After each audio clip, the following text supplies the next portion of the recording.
اعوذ باللہ من الشیطان الرجیم بسم اللہ الرحمن الرحیم وما توفیقی الا باللہ علیہ وتوکلت والیہ انیب رب زدنی علما رب زدنی علما رب زدنی علما۔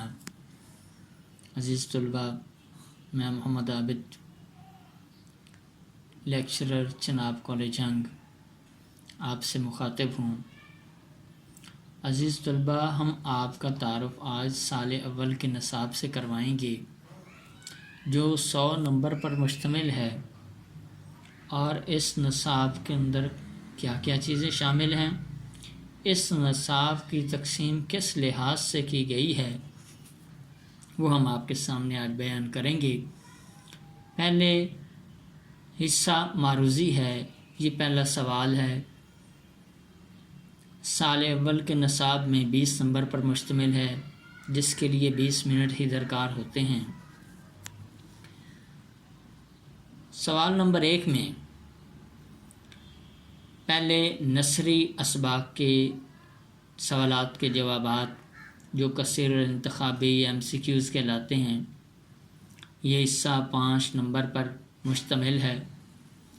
نثری اسباق کے اندر سے سوال و جواب بنتے ہیں، اور یہ سوالات ہر 5 ہوتے ہیں، اور ہر سوال کے 4 ممکنہ جوابات دیے جاتے ہیں، جن میں سے درست جواب کا انتخاب کرنا ہوتا ہے۔ نثری اسباق میں سے 5 سوال آئیں گے جو 5 نمبر پر مشتمل ہوں گے اور اسباق کے اندر سے بنیں گے، تو ان کے جواب ہر سوال کے 4 جوابات میں سے ایک درست جواب کا انتخاب کرنا ہے۔ اس کے بعد ادبی اصطلاحات ہیں، جن میں تشبیہ، استعارہ اور تلمیح شامل ہے۔ یہاں سے کثیر الانتخابی بنتے ہیں جو 5 نمبر پر مشتمل ہوتے ہیں۔ عزیز طلباء، تشبیہ اور استعارہ کا تعلق علم بیان سے ہے۔ علم بیان سے مراد ایسا علم جس کے قواعد و ضوابط جاننے اور اس کو سمجھنے کے بعد ایک ہی بات کو کئی طریقوں سے ادا کیا جا سکتا ہے۔ عزیز طلباء، آپ کے لیے صرف اس بات کا جاننا ضروری ہے کہ علم بیان، تشبیہ اور استعارہ کا تعلق کس چیز سے ہے؟ علم بیان سے ہے۔ اور اس کے بعد عزیز طلباء، تلمیح ہے جس کا تعلق علم بدیع سے ہے۔ علم بدیع کا لفظی معنی انوکھا، اچھوتا، نادر ہے۔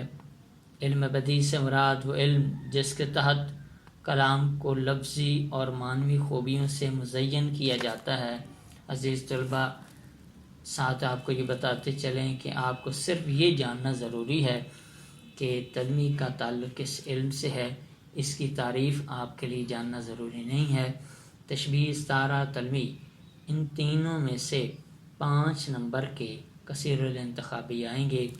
ہر سوال کے 4 ممکنہ جوابات دیے جائیں گے، جن میں سے ایک درست جواب کا آپ نے انتخاب کرنا ہے۔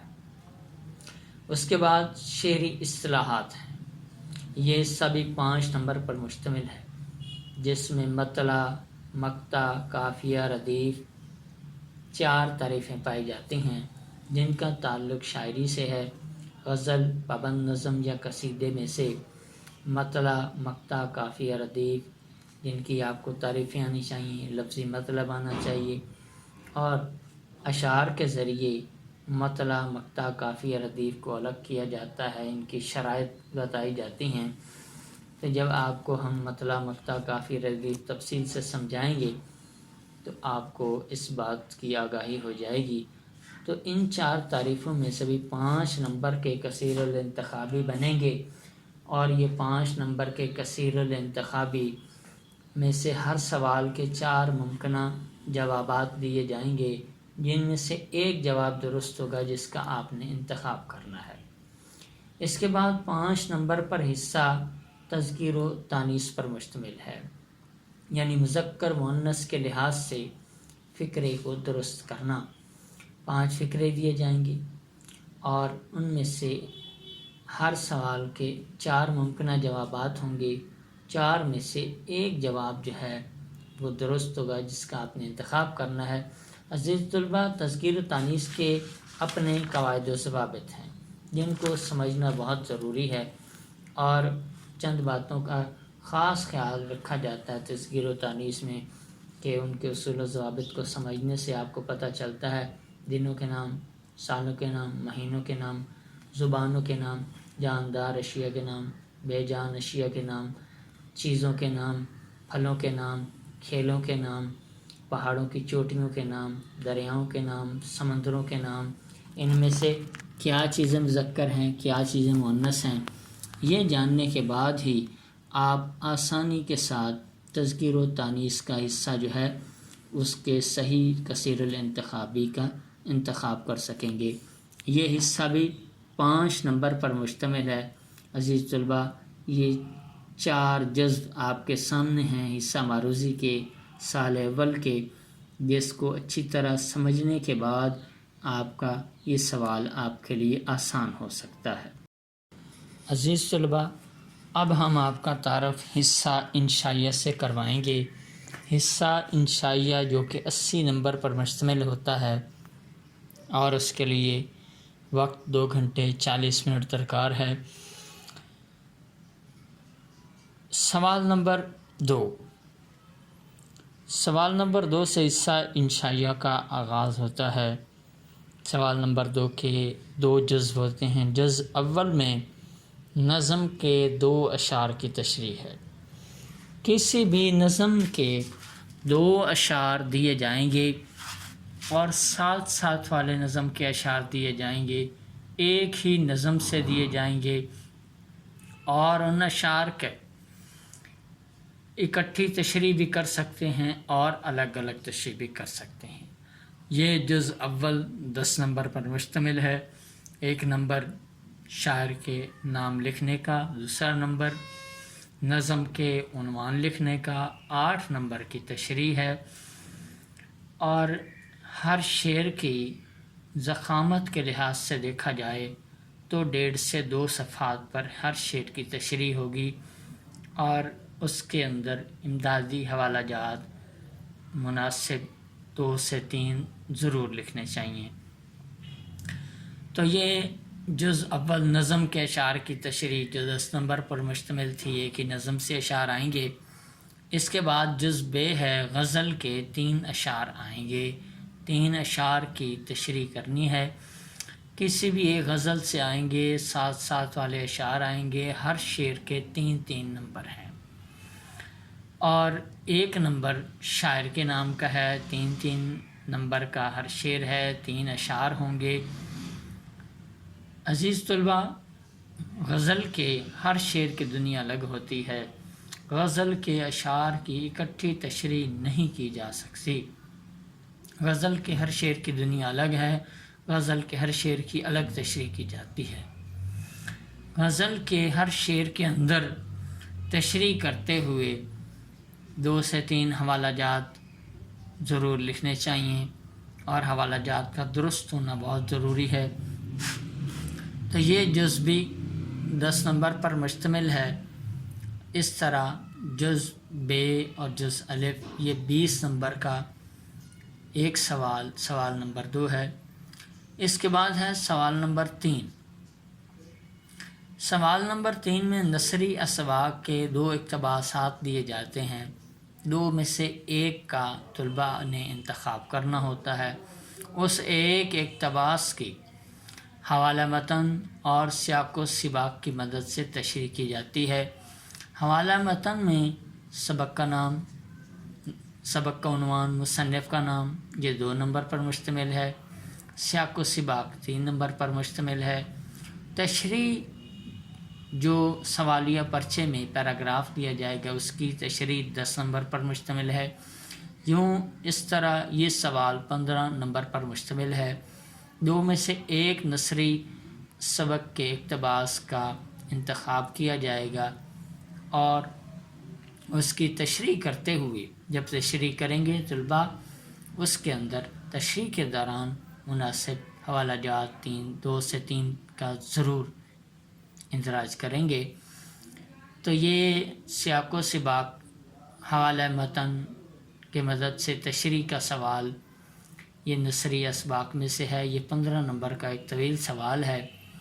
اس کے بعد عزیز طلباء سوال نمبر 4 ہے، نثری اسباق کے 2 خلاصہ جات میں سے ایک خلاصہ تحریر کرنا ہے۔ 14 نثری اسباق ہیں جن میں سے 2 خلاصے دیے جائیں گے، ان 2 خلاصہ جات میں سے ایک خلاصے کا انتخاب کرنا ہے۔ سبق کا عنوان دیا جائے گا، مصنف کا نام جو ہے وہ طلباء نے تحریر کرنا ہے۔ 1 نمبر مصنف کے نام کا ہوگا، 9 نمبر کا خلاصہ ہوگا۔ یوں یہ سوال 10 نمبر پر مشتمل ہے۔ اس کے بعد سوال نمبر 5 ہے، ایک نظم کا خلاصہ آئے گا اور اس میں کسی قسم کی کوئی چوائس نہیں ہوگی، ایک ہی آئے گا اور وہی حل کرنا ہے۔ نظم کا نام، شاعر کا نام درج ہوگا۔ عزیز طلباء یہ ایک مختصر سوال ہوتا ہے، 5 نمبر ہیں اس کے، 10 سے 12 سطور پر مشتمل یہ خلاصہ ہونا چاہیے۔ سبق نظم کا خلاصہ نظم کے اشعار کا مرکزی خیال ہوتا ہے جو مختصراً بیان کیا جاتا ہے، تو 8 سے 10 سطور پر مشتمل یہ خلاصہ ہونا چاہیے۔ اس کے بعد ہے سوال نمبر 6، ایک طویل سوال بنتا ہے، مکالمہ نگاری، رودات نویسی، روزنامچہ۔ اس سوال میں 3 چیزیں شامل ہیں۔ ممتحن کے سامنے یہ 3 چیزیں ہوتی ہیں، 3 میں سے 2 چیزیں وہ سوالیہ پرچے میں دے گا، 3 میں سے 2 سوال وہ دے گا، 2 کے درمیان یا ہوگا، یا مکالمہ نگاری لکھیں گے یا رودات نویسی لکھیں گے۔ روزنامچہ ڈائری لکھنا بہت کم آتا ہے، زیادہ تر جو سوال آتے ہیں مکالمہ نگاری اور رودات نویسی ہوتے ہیں۔ 10 نمبر پر ہے، دونوں کی ضخامت 2 سے 2.5 صفحات پر مشتمل یا 2 سے 3 صفحات پر مشتمل ہونی چاہیے۔ مکالمہ نگاری یا رودات نویسی 3 میں سے 2 چیزیں آئیں گی، 2 میں سے 1 کا انتخاب طلباء نے کرنا ہے، اور یہ 10 نمبر پر مشتمل سوال ہے۔ سوال نمبر 7 ہے، درخواست یا رسید نگاری۔ یہ ایک سوال ہے جس میں 2 چیزیں شامل ہیں، لیکن سوالیہ پرچے کے اندر ایک چیز آئے گی اور وہی حل کرنی ہے۔ کسی قسم کے طلباء کو کوئی چوائس نہیں ہوگی کہ وہ 2 میں سے 1 کا انتخاب کر لیں، ایسا ہرگز نہیں ہوگا۔ زیادہ تر دیکھنے میں جو آیا ہے وہ درخواست نویسی جو ہے وہ زیادہ تر آیا کرتی ہے۔ درخواست کس انداز سے لکھنی ہے، کیسے لکھنی ہے، اس کے کتنے نمبر، کس حصے کے کتنے نمبر ہیں، وہ آپ کو تفصیل سے سمجھائی جائے گی۔ تو درخواست جو ہے وہ 10 نمبر پر مشتمل ہے۔ درخواست کا آغاز ہمیشہ نئے صفحے سے کیا جائے گا، اور درخواست جو ہے وہ زیادہ تر سوالیہ پرچے میں آیا کرتی ہے۔ تو ایک ہی چیز آئے گی، وہی حل کرنی ہے۔ یہ سوال نمبر 7 ہے۔ اب ہے سوال نمبر 8، سوالیہ انشائیہ پرچے کا آخری سوال، تلخیص نگاری، جو کہ 10 نمبر پر مشتمل ہے۔ عزیز طلباء ایک ایسا پیراگراف آپ کے سامنے آئے گا جسے آپ نے پہلے کبھی نہیں دیکھا ہوگا، ایک انسین قسم کا پیرا، نادیدہ قسم کا پیرا آپ کے سامنے آئے گا۔ آپ کو تلخیص نگاری کے اصول آنے چاہیے کہ 1/3 کس طرح بیان کرنا ہے، سادہ لفظوں میں اہم نکات جو ہیں وہ ترتیب سے کیسے بیان کرنے ہیں، 1/3 کے اندر 1/3 کے اندر اس پیراگراف کو کس انداز سے قواعد و ضوابط کے مطابق بیان کرنا ہے، پھر 2 نمبر کے اس کے مناسب حوالہ جات، مناسب عنوانات کا انتخاب کرنا ہے جو پورے پیراگراف کا احاطہ کرتے ہوں۔ 3 عنوانات کو آپ نے تحریر کرنا ہے۔ تلخیص 8 نمبر کی، 2 نمبر کے مناسب عنوانات ہیں۔ اس طرح یہ سوال 10 نمبر کا بنتا ہے۔ عزیز طلباء ہم نے آپ کے سامنے سال اول کا حصہ معروضی اور حصہ انشائیہ تفصیل سے بیان کیا تاکہ آپ کو سال اول کے نصاب کو سمجھنے میں آسانی رہے، سوالوں کی ترتیب، ان کی ضخامت اور ان کے اندر چوائس ہے یا نہیں ہے، یہ ہم نے آپ کے سامنے بیان کی ہے۔ اس کے ساتھ ہی ہم آپ سے اجازت چاہیں گے۔ والسلام۔